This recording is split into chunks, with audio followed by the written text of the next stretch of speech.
All right, we're going to move to the next presentation, which I'm going to lead, and that is how we plan to execute the governor's recent emergency order. So Patrick identified that we've made a lot of progress together in recent years. We've brought a lot more funding into building our wildfire resilience with upfront proactive actions. This has resulted in a lot more acres of projects than ever before. We've found ways to streamline getting these projects on the ground, like the California Vegetation Treatment Program. But what the governor observed after the Los Angeles fire is, despite all of this progress, we still need to move further and faster and at greater scale to address the severity of the threat. And the Los Angeles fires were only the most recent reminder of that.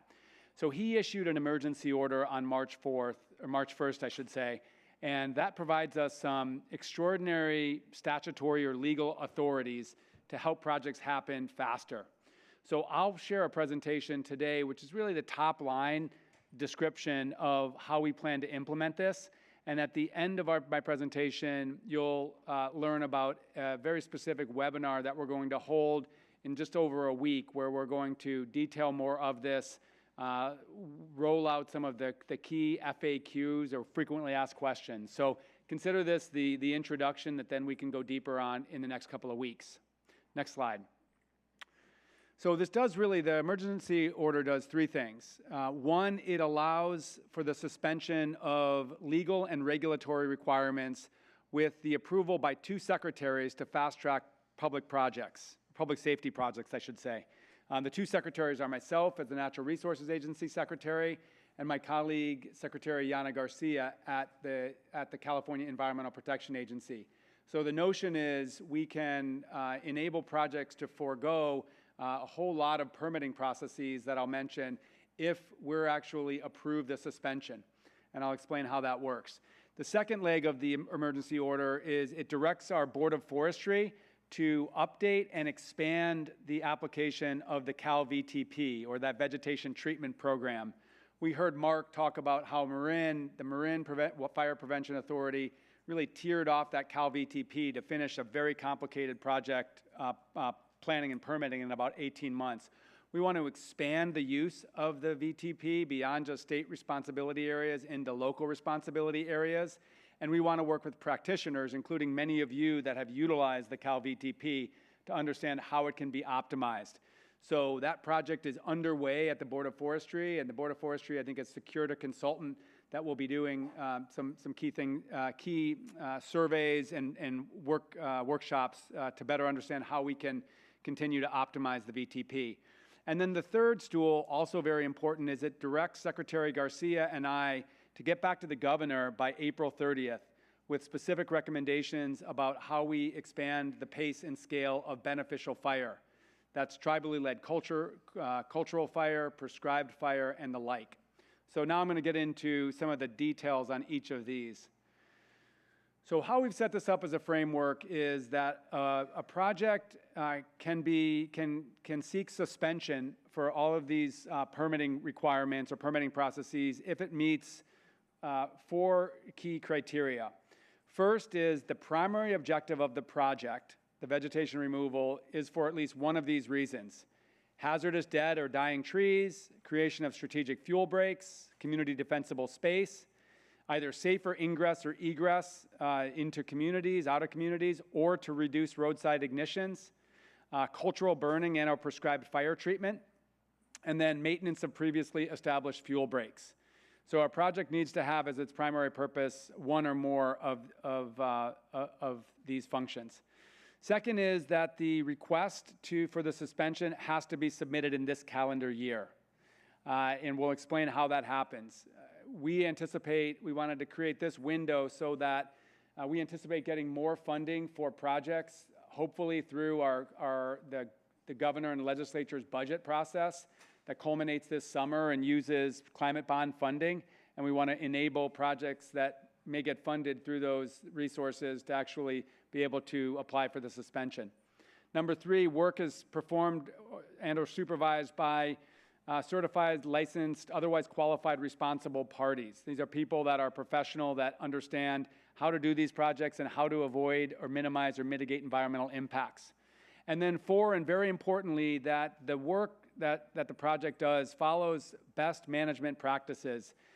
These are specific measures identified on paper in what we know as the Environmental Protection Plan, or EPP.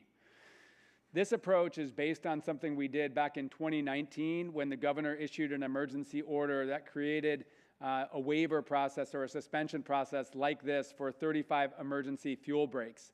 And for each of those fuel break projects, they had to abide a set of best management practices to minimize environmental impacts. And that process, we think, went really well. Projects got on the ground. These fuel breaks got completed before the height of wildfire season, but in a way that avoided minimized environmental impacts. Next slide. So the way I would describe the scope of the suspension process is this includes but is not limited to projects that are identified in CAL FIRE unit fire plans, community wildfire preparedness plans, utility wildfire mitigation plans, and other such documents. Commercial treatments, this is important. Some projects, as we've learned, utilize the sale of vegetation or a product from the vegetation to offset the cost of the project, and we want to enable that. So commercial treatments are allowed if the revenue is actually reinvested in the project to offset cost, and it abides our rules that's consistent with our Forest Practice Act and rules for the sale of products from vegetation management. Next slide. So eligible entities include but not limited to public agencies, RCDs, NGOs, tribes, fire safe councils, utilities, professional land managers. So again, that's not a limit, but that give you an idea of the type of entities that can utilize the suspension. Next slide. Projects that we envision are not eligible for the suspension is commercial timber operations. We work hard with our commercial timber sector to develop a really workable process for getting timber operations done, including existing exemptions. And so we look forward to continuing to work with our timber providers through that process. And then we envision that landscape scale projects, we've identified 3,000 acres, which is a criteria that I think some of our federal agencies use as well. Projects larger than 3,000 acres should continue to utilize the California Vegetation Treatment Program, or CalVTP. Next slide. And I'm going to pause here because I don't think we have a slide on this, but just to be clear in terms of the permit processes that this process would suspend include the California Environmental Quality Act, or CEQA, the California Endangered Species Act, or what we know as CESA, the lake and stream bed alteration permits that the Department of Fish and Wildlife provides, the California Coastal Act, the Water Board's 401 certification process for dredge or fill discharge, and others. So we really are seeking to enable enable ourselves to suspend projects from each of these permitting processes, again, if they abide these best management practices. So by April 7th, there'll be a new webpage at the Wildfire Task Force website that includes the description of the suspension process, frequently asked questions, a copy of these BMPs, the Environmental Protection Plan, with the very specific measures that a project would have to follow. The suspension request form, which will be essentially a drop-down form that we are working to make it very clear and easy to fill out and complete. And then ultimately, this webpage would include the list of projects and their locations that are approved for suspension. If you have questions even before we roll this out or suggestions for us, we've already set up an email that you can direct those questions or that input. You're seeing that on the screen. That's fuels reduction, SOE, for state of emergency at resources.ca.gov. Next slide. So the second leg of the stool here in the emergency order is, again, expanding and improving the VTP. I explained that the Board of Forestry is already launching a process to survey practitioners to gather input. I actually think the survey's not out yet, but it will be put out here in coming weeks, and hosting workshops to discuss changes and improvements to the CalVTP, including the expansion of the CalVTP to areas that it currently doesn't cover. Next slide. And then increasing the pace and scale of beneficial fire. This is the third aspect. As I shared, Secretary Garcia and I owe the governor a set of specific recommendations by April 30th on how we enable more good fire to get on the ground. We will be receiving input from the work group that's been established by the task force, the so-called beneficial fire work group. So they're already coming up with recommendations. And we are also planning to host a webinar on April 11th, Secretary Garcia and I, and we're going to utilize that to gather additional input. I'll mention that April 11th webinar will also go into greater detail on the suspension process, and then we'll go over the website that's been established as well. So we hope you'll be able to join us if you're interested, or share that so others that can join us who are interested. And likewise, if you have specific input that you're ready to provide us on how we increase the pace and scale of beneficial fire, you can do so on an email that we've already established called beneficialfireinput@resources.ca.gov.